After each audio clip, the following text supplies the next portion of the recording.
আসসালামু আলাইকুম এভরিওয়ান, রমাজান মোবারক। সবাই কেমন আছেন? আশা করছি আল্লাহর রহমতে অনেক ভালো আছেন।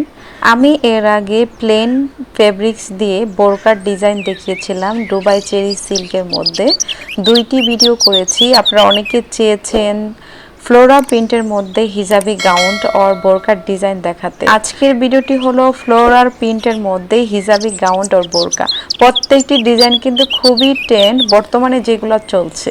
এই ভিডিওটিতে আমি অনেক রকমের ডিজাইন আর সুন্দর সুন্দর কালার রেখেছি। আপনারা কিন্তু ইজিলি এই ডিজাইনগুলো দেখে মেক করতে পারেন আপনার পছন্দের গাউন অথবা হিজাবি বোরকা। এই গাউনগুলো বা কুর্তিগুলোর সাথে হিজাব পরলে কিন্তু অনেক সুন্দর লাগে, বাট যারা মুসলিম না তারা কিন্তু ইজিলি এই কুর্তিগুলো যে কোনো অকেশনের জন্য, আউটফিটের জন্য ব্যবহার করতে পারেন।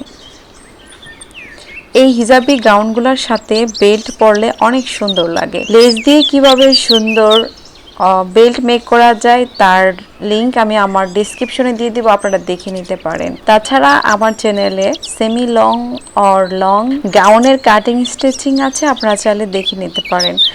এখানে প্রত্যেকটি ডিজাইন অনেক সুন্দর। আর এই গাউনগুলো মেক করার জন্য আপনার ফেব্রিক্স লাগবে 2.5 মিটার থেকে 3 মিটার, মানে 2.5 গজ থেকে 3 গজ। ওকে, কেননা এই জর্জেট কাপড়গুলোর বহর অনেক বেশি থাকে।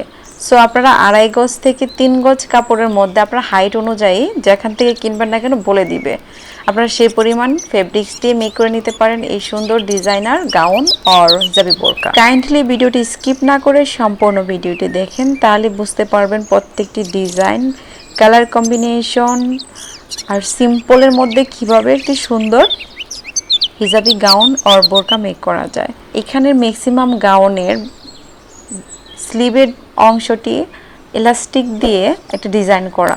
বর্তমানে এই ডিজাইনটি খুবই ট্রেন্ড, আপনারা চাইলে এটি ব্যবহার করতে পারেন। তাছাড়া বুকের দুই সাইডে কুচি ডিজাইন করেও মেক করে নিতে পারেন। তো আপনার যে ডিজাইনটি পছন্দ আপনি সেই ডিজাইনটি মেক করবেন। যারা এরকম ভিডিও দেখতে পছন্দ করে তাদেরকে শেয়ার করে দেন। আর আপনি যদি আমার চ্যানেলে নিউ হয়ে থাকেন, বরাবর মতো এখনই বলছি, প্লিজ আমার চ্যানেলটি সাবস্ক্রাইব করবেন, আমাকে সাপোর্ট করবেন আর আমার সকল প্রকার ভিডিও দেখবেন। আজ এই পর্যন্ত, সবাই ভালো থাকবেন। আল্লাহ হাফেজ।